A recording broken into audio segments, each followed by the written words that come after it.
Hello Year 8 students.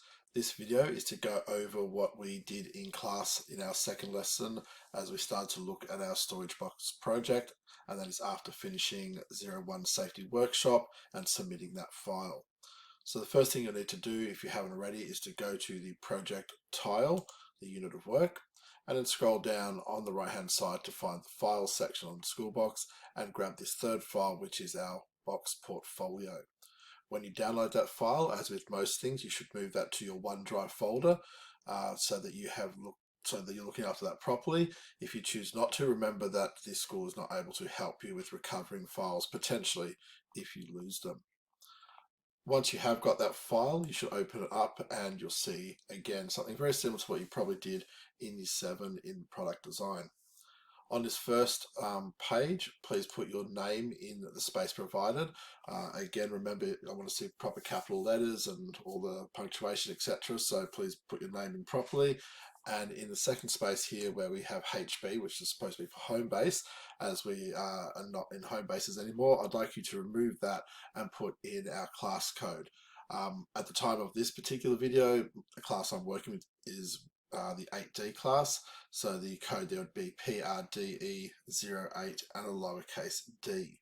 But you can check your timetable for the class that you have. Remembering on this page we have each of the four main sections of the design process that we'll be doing.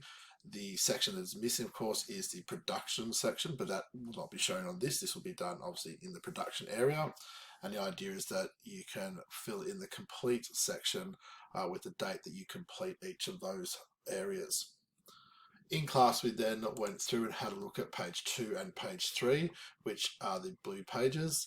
The first one, you have a set of 9 potential questions to help you to consider what it is that might be important for whichever product you are making. So after reading through the design brief, which we read in class, you can again read it here. You need to think about what it is that you think is important for the box or the storage unit that you are going to create. The first thing, of course, which I think we all need to answer, is the very first one about what will be stored in the product, in the box, and what it's going to be used for. What you're going to store and how you're going to use it, of course, have a massive impact on how you might create this box. After that, the questions that you come up with, which you're going to fill in here on the right hand side, will help you do things like consider colors, shapes, materials, and so on. So you can definitely use some of the questions from the left, but these are guiding questions. They're not necessarily ones you have to actually answer, but they are there to help you think through what it is that you are considering for your product. So write out your questions there. Now, there may not be 9, there may be 5, there may be 15. These are the questions that you're asking yourself. And the third one, third page that we looked at is you need to go off and collect a minimum of 5, and that's listed up the top here, but a minimum of 5 images of boxes that help to give you some inspiration. So don't just pick the first 5 boxes you see on Google. If you're building a box and you think your box needs to have an opening lid with a latch on it and things like that, then find boxes that have those sort of features that give you something to base your ideas on, to give you some inspiration about shape, color, size, composition, all those things that will help you to design your box. So paste those images in here. You do need to annotate them, annotate. So you might decide to circle parts of the pictures that are relevant and put little notes about them. You might decide to write your notes at the bottom and label the pictures. There's lots of ways, of course, you can do that, but on this page, you need to have a minimum of 5 annotated images that make up part of your portfolio. If you would like more space, feel free to add an extra slide or 2 into this PowerPoint deck.